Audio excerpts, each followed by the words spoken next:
Bonjour à toutes, bonjour à tous. Voici l'information de ce lundi 24 octobre. Votre édition reviendra d'abord sur cette simulation d'accident à Saint-Gilles-Croix-de-Vie.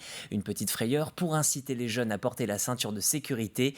Une habitude que nombre d'enfants n'ont pas encore dans les transports en commun. Ce week-end, l'historial de la Vendée des Lucs-sur-Boulogne vous invitait pour la 2e édition d'Histoire de BD, un festival pour parler des bandes dessinées historiques, reportage à suivre dans votre journal. Et puis du sport, nous reviendrons sur une partie des résultats sportifs avant votre 85 chrono du lundi. Ce soir, le FC Lyonnais est à l'honneur, le club de rugby de La Roche-sur-Yon s'est adjugé le derby face au RC Sablé, le score 23-18. Mais d'abord, regardez ces images de panique. Bien sûr, il ne s'agit que de la simulation d'un accident en transport en commun. Ce car pédagogique a pour vocation d'apprendre les bons gestes en cas de retournement. Derrière les sourires amusés des élèves, c'est aussi le meilleur moyen de rappeler l'importance du port de la ceinture. Grégoire Duchâtillon a suivi cette journée pédagogique à Saint-Gilles-Croix-de-Vie. Le car à retournement, un outil pédagogique, il permet de simuler, ici en douceur, un accident de la route. À l'intérieur, c'est un peu le monde à l'envers. C'est à toi, faut que tu t'arraches de là. En vrai, je sais pas trop. Enfin, c'est bizarre, c'est comme ça, on n'était plus sur Terre. Franchement, c'est à faire. Enfin, ça à vivre, pas en accident, mais juste comme ça. Si vous pouvez le vivre, faites-le. On se rend compte que la ceinture, c'est vraiment très important et que faut toujours l'attacher. La ceinture de sécurité, son unique fonction, c'est de vous empêcher d'être éjecté à travers les fenêtres ou bien le pare-brise. Son rôle est de vous sauver la vie. L'expérience, c'est que quand ils descendent, ils ont tous compris l'intérêt du port de la ceinture. Beaucoup d'entre eux pensent que la ceinture est faite pour les protéger lorsque le conducteur va freiner, pour pas qu'il se cogne dans le siège, etc. Or, le rôle premier de la ceinture, c'est d'augmenter les chances de survie en cas d'accident grave. Le rôle de la ceinture, il est très simple. C'est essayer d'augmenter vos chances de survivre dans les accidents mortels. Point final. Alors qu'elle est obligatoire depuis 2015, la ceinture n'est malheureusement portée que par une minorité d'adolescents lors des déplacements en autocar. Cette expérience a vocation à les sensibiliser et cela fonctionne plutôt bien. Ils disent, en fin de compte, oui, la ceinture dans le car, bon, maintenant je vais la mettre. Donc voilà, c'est le premier ressenti que l'on a tous, que ce soit nous les élus ou bien les animateurs qui s'en occupent. En fin de compte, les élèves sont quand même très, très impressionnés et ils se rendent compte du non-port de la ceinture qui peut être très, très, très dangereux.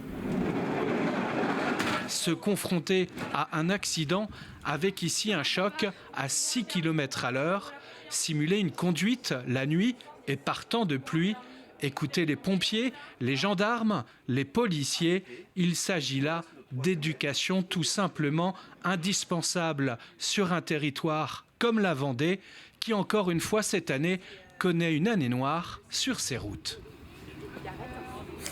Les vacances de la Toussaint débutent tout juste, mais pour certains étudiants, l'heure du choix de l'orientation approche déjà. Alors au lycée des Établières de La Roche-sur-Yon, le premier salon départemental des formations et des métiers de l'agriculture et de l'agroalimentaire vient de s'achever. Réunis sous un même toit, une quinzaine d'établissements représentant de nombreuses formations du secteur agricole. Depuis quelques années, elles évoluent pour embrasser l'essor des nouvelles technologies et des pratiques plus respectueuses de l'environnement. Je pense que le format de ce salon et de ce forum permet d'avoir une bonne idée de l'agriculture au sens large, parce qu'on ne pense pas à tous les métiers en lien avec l'agriculture. Ça va de l'animation à la filière commerciale, à la filière analyse, laboratoire.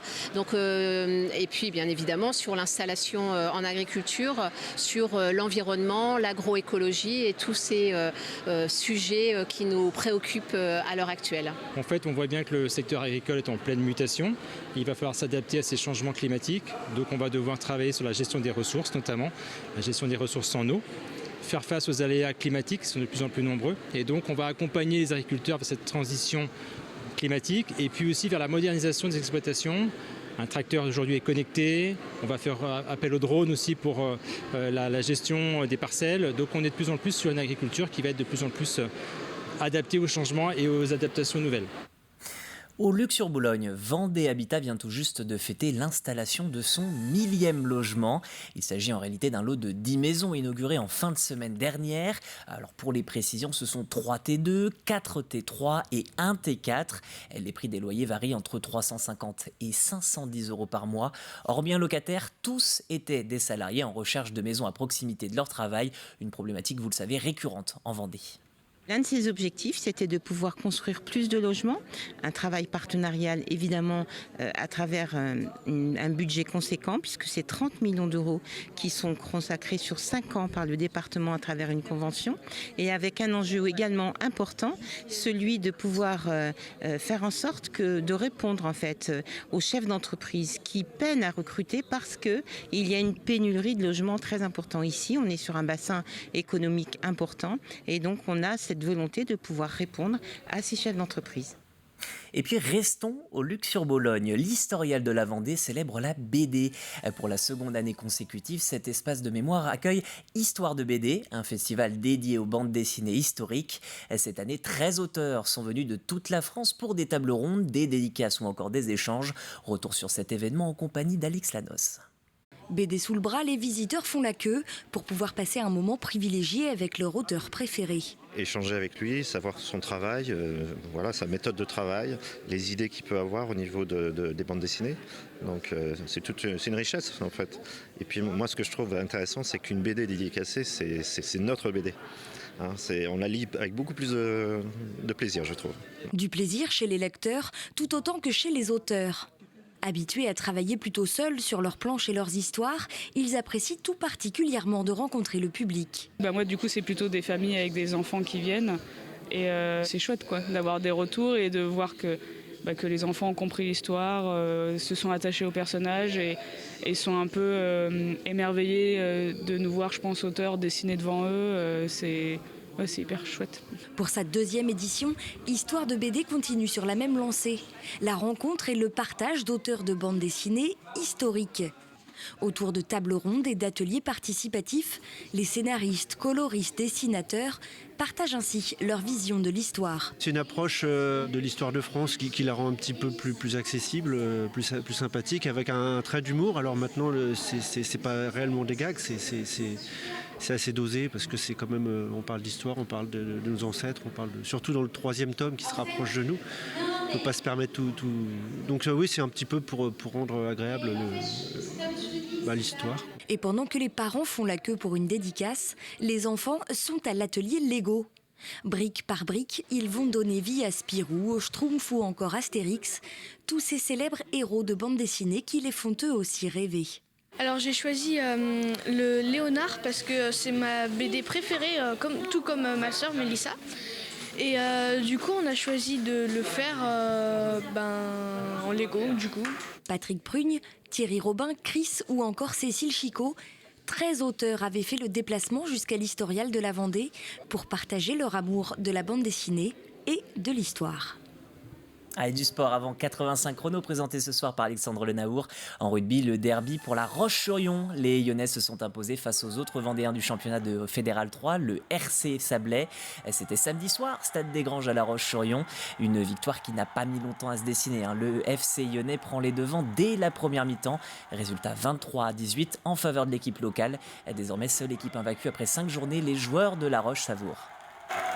Je suis ultra satisfait des mecs, ils ont fait un match courageux, ils ont développé du jeu, c'était top, franchement c'était top, je suis ultra fier, vraiment très fier des mecs. On nous avait promis que ça allait être compliqué pour nous, on nous avait promis que c'était l'équipe la plus dure de la poule et c'est une belle équipe, on n'enlève pas ça, mais on nous voyait très petits. Voilà, ça prouve que le groupe, un groupe ça marche et que l'état d'esprit fonctionne et quand l'état d'esprit est sur un terrain, on peut faire tout ce qu'on veut, on peut avoir les meilleurs joueurs, ça match et la connexion était très positive. Belle première période avec des intentions, avec une envie de jouer vraiment positive. On a respecté ce qu'on s'était dit contre le vent, je pense que c'était vraiment positif. Et puis une deuxième mi-temps, on tombe un peu sur un faux rythme et ils commencent à jouer un peu plus, il faut rentrer un banc plus important, qui porte un peu plus les ballons. C'était ultra haché en deuxième mi-temps, moins de jeu, donc bon, voilà, c'était pas une super deuxième mi-temps. Par contre sur l'investissement, sur l'agressivité, c'était une très bonne deuxième mi-temps. Et Alexandre Lenaour recevra le RC Sablé dans 85 chronos pour débriefer le match. Ce sera ce soir 18h45. Toujours à propos de sport, le club de rink hockey du Poiret-sur-Vie vient de jouer son match en retard de la deuxième journée de National 1 Élite. Les Genoux étaient opposés à Saint-Sébastien et n'ont pas démérité malgré une mauvaise entame de match. Une partie pleine de suspense et de rebondissements après avoir recollé au score. Les visiteurs se sont finalement imposés 6-5. Je vous propose d'écouter la réaction du coach du Poiret. Il nous parlait avant le match que c'est un match difficile. C'est une équipe plus difficile. Nous connaît joué 2 matchs à la pré-saison. Oui, c'est comme ça, comme le match. C'est plus difficile. C'est content de l'attaque, mais la défense, aujourd'hui, c'est horrible. Les 6 buts. Nous sommes 6 buts de un an. Non, c'est possible. Non, c'est possible. Et puis avant de refermer ce journal, un mot du FIF. Le Festival du film de La Roche-sur-Yon s'est achevé hier. Et pour le palmarès, le Grand Prix du jury international est décerné pour le film Beautiful Beings. Pour le prix spécial You Won't Be Alone de Goran Stolevski. Pour le prix Nouvelle Vague de lauréats, Je serai quand même bientôt tout à fait mort enfin d'Isabelle Prime et Rojek de Zayn Akyol. Donc Rojek pour le deuxième film. Quant au prix du public, il est décerné pour le film Argentina 1985, long métrage du réalisateur Santiago Mitre. C'est ainsi que s'achève cette édition du journal. Je vous remercie d'avoir prêté attention. On se retrouve bien sûr dès demain pour de nouvelles informations sur TV Vendée. Belle soirée à vous.